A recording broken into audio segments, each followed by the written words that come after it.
Oke, selamat pagi. Ini sudah agak terik, jam 9, panas lumayan. Ya, tadi sudah merekam pagi tadi, cuman hasilnya kayaknya tidak maksimal karena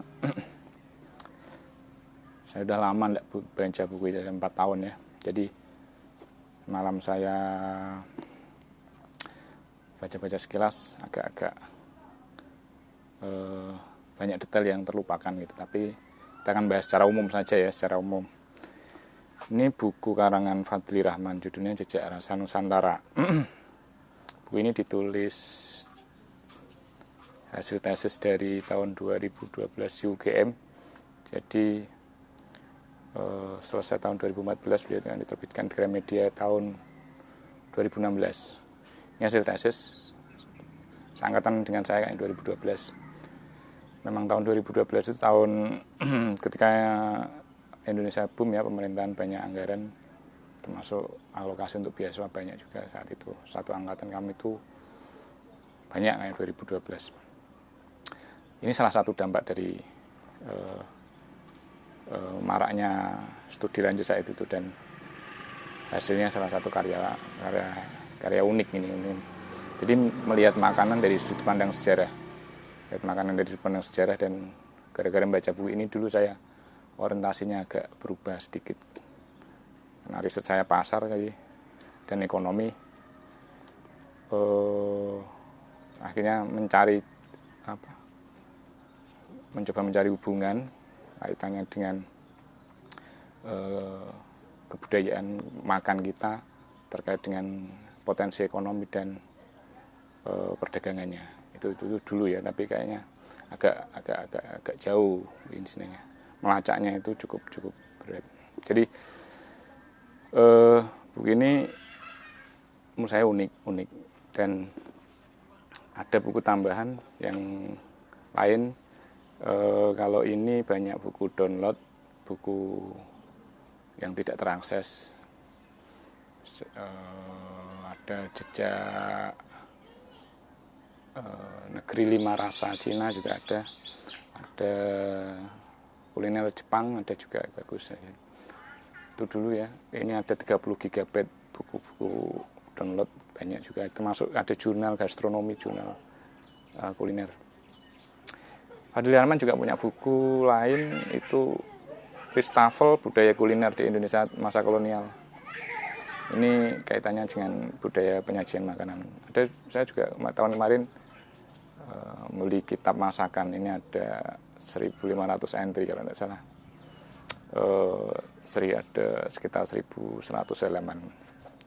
Ini diklasifikasikan berdasarkan bahan-bahan sayur, ikan, tempe, telur, tahu, daging, dan bahan-bahan dasar itu bisa dimasak apa saja. Di buku ini sekedar alat bantu aja kalau sebenarnya. Dan kalau masak itu kan seni, jadi butuh improvisasi sendiri, hanya sekedar bahan dan cara ngolah dasarnya. Oke, kita lanjut bahas ini sebentar. Ini dimulai penjelasannya pada abad 10. Abad 10 ketika kerajaan-kerajaan Nusantara banyak berinteraksi dengan kerajaan-kerajaan Tiongkok, dengan India, dan dari buku ini saya tahu kalau ternyata biji-bijian semacam kemiri, tumbar, lada itu memang asli Nusantara, dan itu banyak dibutuhkan oleh kerajaan-kerajaan di Tiongkok dulu. Terus kemudian akar-akaran juga di belakang ini ada, kalau Anda lihat itu ada kebun laos, ada kunyit juga, itu juga bagian dari bumbu dapur ya, itu juga asli lokal sini. Terus kemudian saya juga nanam daun salam. Itu nanti kita bahas secara detail satu persatu mungkin bahan-bahan itu, atau mungkin kita akan mendetailkan lagi nanti pembahasannya permakanan yang kira-kira unik, pempek, sejarahnya dan sebagainya. Beberapa hipotesis tentang pempek saya juga sudah beberapa mengumpulkan hasil arkeologi kaitannya dengan pempek. Terus kemudian sampai abad 16 bangsa Eropa datang, khususnya bangsa Portugis itu mulai mempengaruhi kebiasaan cara mengolah makanan ya, bahan makanan. Karena orang-orang Portugis yang datang ke Nusantara itu tidak membawa istri, mereka kemudian menikah dengan pribumi, akhirnya memengaruhi kebiasaan cara mengolah bahan masakan di Nusantara. Salah satunya itu bagaimana memasak biar daging bisa awet, itu pengaruh dari bangsa Portugis yang akhirnya juga memengaruhi kita, masyarakat kita bisa secara kreatif menciptakan rendang itu perpaduan dari bahan lokal dipadukan dengan cara memasak yang datang dari bangsa Portugis. Setelah itu bangsa Belanda datang, dan itu agak pengaruhnya agak lama. Kalau Belanda itu dari awal dia tidak terlalu berpengaruh terhadap budaya karena kebiasaannya yang eksklusif, akulturasinya atau peleburan kebiasaannya belum terjadi, dan itu memuncak abad 19 di sini, dan Belanda mulai puncaknya pada masa pemerintahan itu juga berselang ada pemerintahan Prancis, Inggris ya, Napoleon Danells itu bagian dari masa periode Prancis dulu. Terus kemudian setelah itu Thomas Raffles juga memengaruhi cara budidaya atau struktur pola pertanian di Nusantara, akhirnya menyebabkan juga memengaruhi pola-pola kebiasaan produksi bahan makanan saat itu.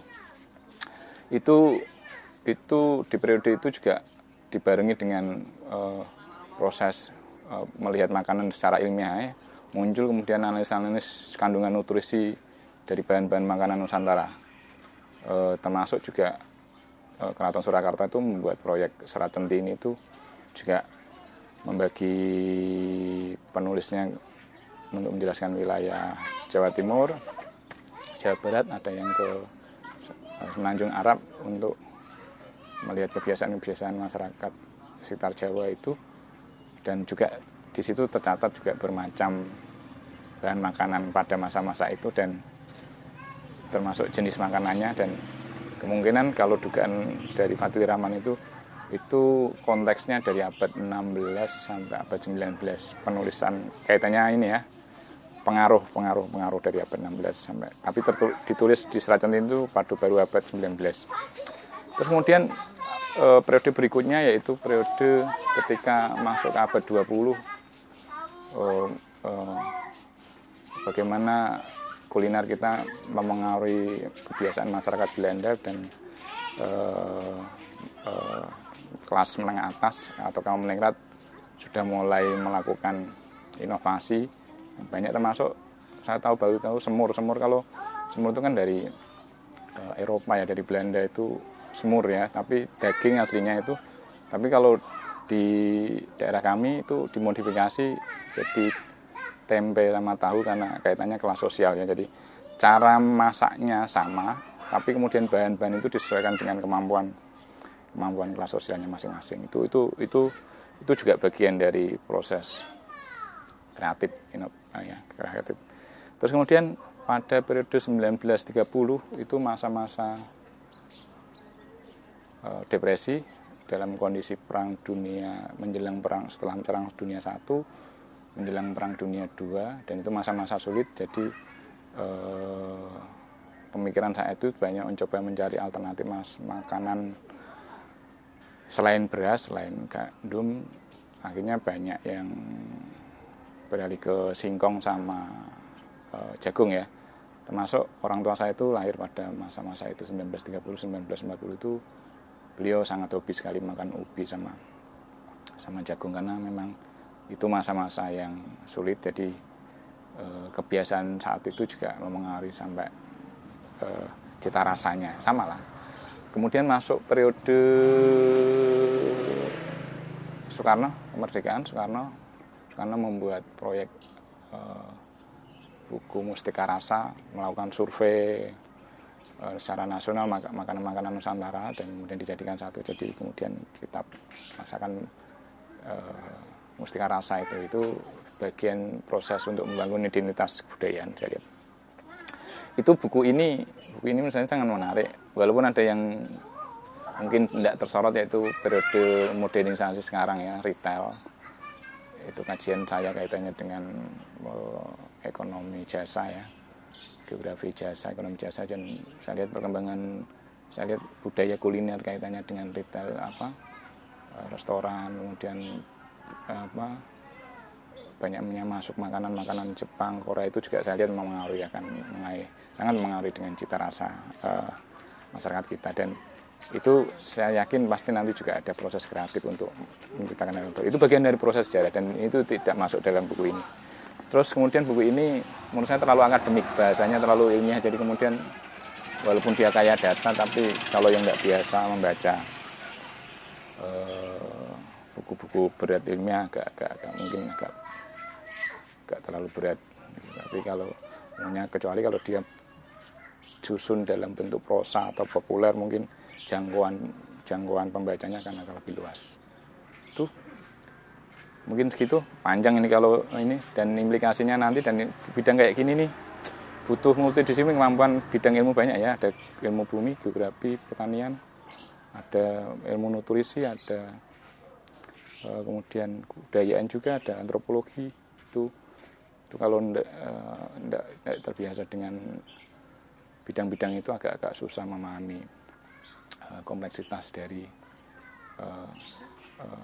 unsur kuliner kita itu beraneka ragam dari Sabang sampai Merauke. Itu kalau dijadikan satu tuh mungkin akan agak butuh banyak kemampuan kompetensi kita untuk melihat kompleksitas itu butuh belajar yang lebih keras lagi. Dan itu yang mungkin belum terjamah bidang-bidang yang terkait dengan ini, walaupun kayaknya sekarang sudah mulai populer, banyak orang tertarik dengan aspek makanan, baik itu produksi maupun kaitannya dengan kebudayaan dan cita rasanya. Itu sekian dari saya.